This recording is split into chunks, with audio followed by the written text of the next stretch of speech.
Hey guys!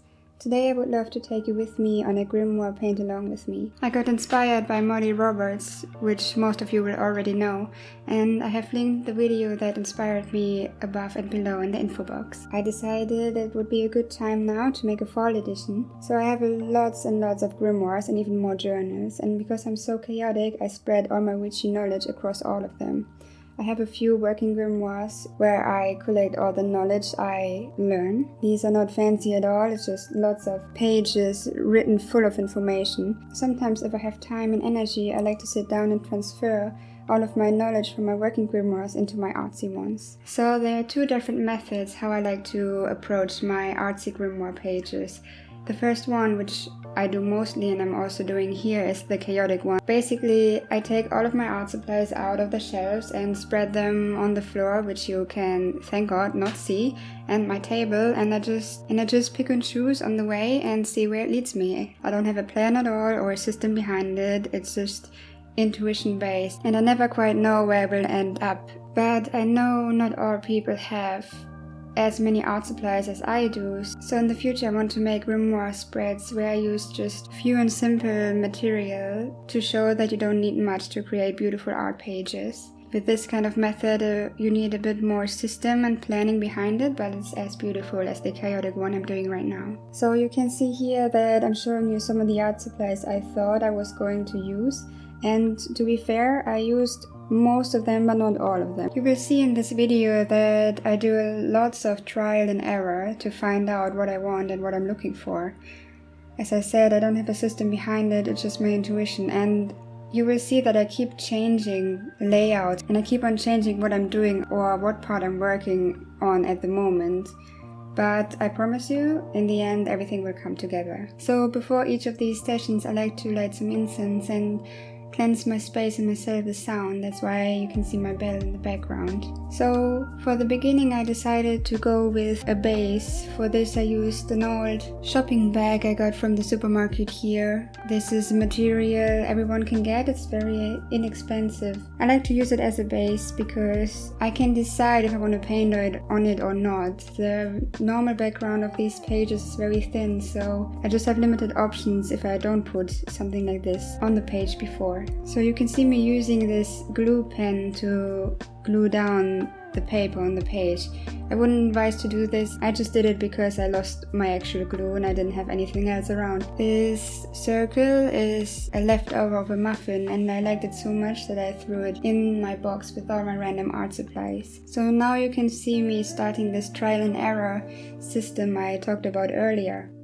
I knew that I wanted to leave enough space to put a recipe on the one side and one of my autumn rituals on the other side. I also wanted to include one of my breathing exercises I use to ground and center, as well as my favorite autumn tea blend. So I kinda choose my arrangement with that in mind.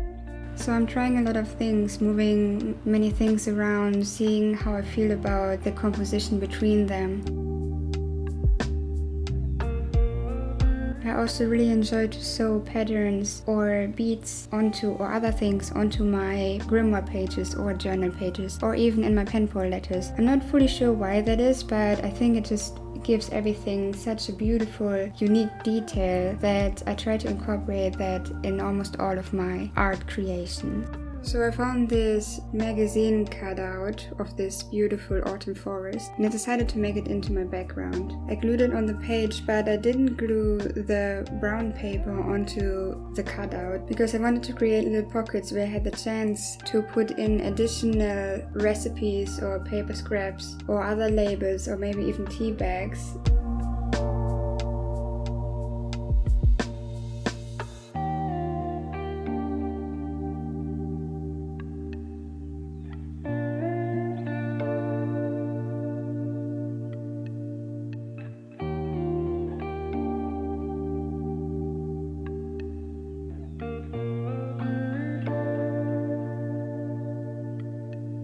I will change many things all over again, as you will see in this video, and here I always listen to my intuition. I really enjoy the journal pages I create in the end.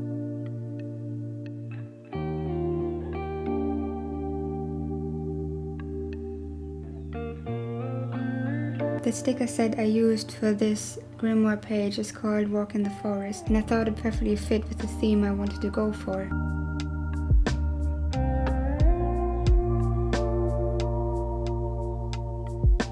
My art journal and my art grimoire usually share the same sketch and notebooks. If you're interested at my more non-witchy journal pages, follow me on my second Instagram account. My grimoire pages will only appear on my witchy account, of course. You can find both of them in my info box.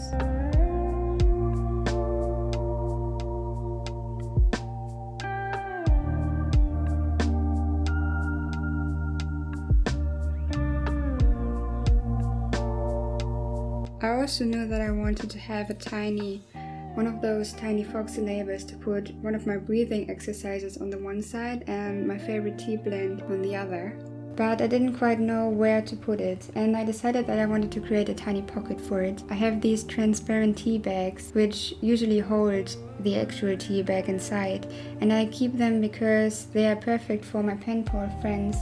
Usually I would put in some stickers to send with the letter I'm creating, but this time I thought it would be the perfect pocket for my tiny label. And usually they are transparent, but I like to dye them with red bead or turmeric, so this is one of my dyed ones, and I decided to sew it onto the page, and it fit perfectly.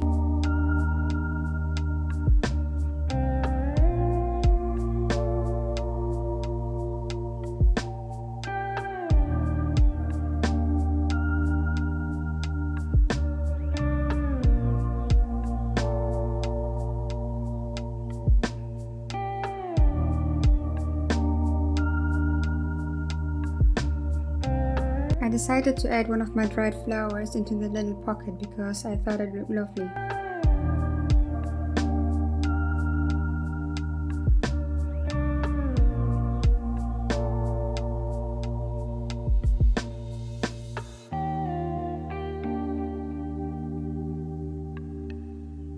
I also enjoyed using dried leaves.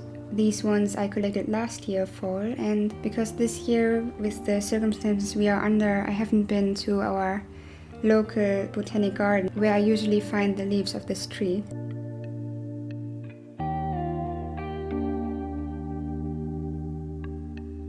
This grimoire page is the last step of my learning process, you could say. The first one is the most chaotic one. Research, lots of notes, lots of brain dump, and lots of information coming from different resources. I have a specific grimoire just for that phase. The second one is a bit more selective, where I look at all my notes and transfer all the information I collected in an organized and compressed way, from my kind of brain dump grimoire into my working grimoire. Nothing fancy, these grimoires are fully practical. The last step is the one I'm doing right now, where I create art pages to add tiny portions of my knowledge or experience.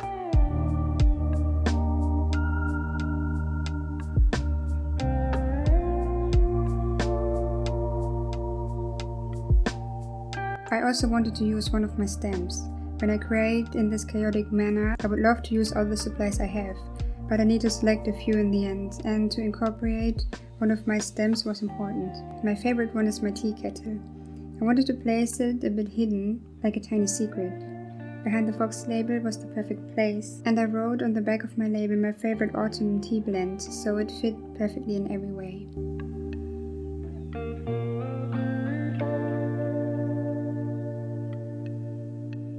I'm a bit surprised that I was able to contain so much information at the end.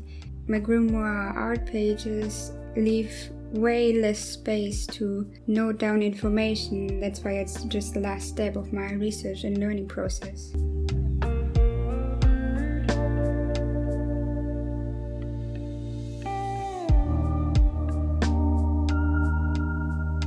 I'm really happy with the end page. On the left side, I decided to put my recipe for apple cider. On the right side, I put a tiny ritual for an autumn talisman, which I like to do each fall. You can see in the back this orange-yellow paper. This is paper out of one of my sketchbooks, which I colored in autumn colors with watercolor. On there, which I won't show here, I have a very personal ritual on there, and the recipe for pumpkin bread. In the little pocket is my mindfulness exercise that helps me to ground and center, and on the back my tea blend. But I hope you enjoyed this grimoire paint along with me, and I hope I see you next time. Bye bye!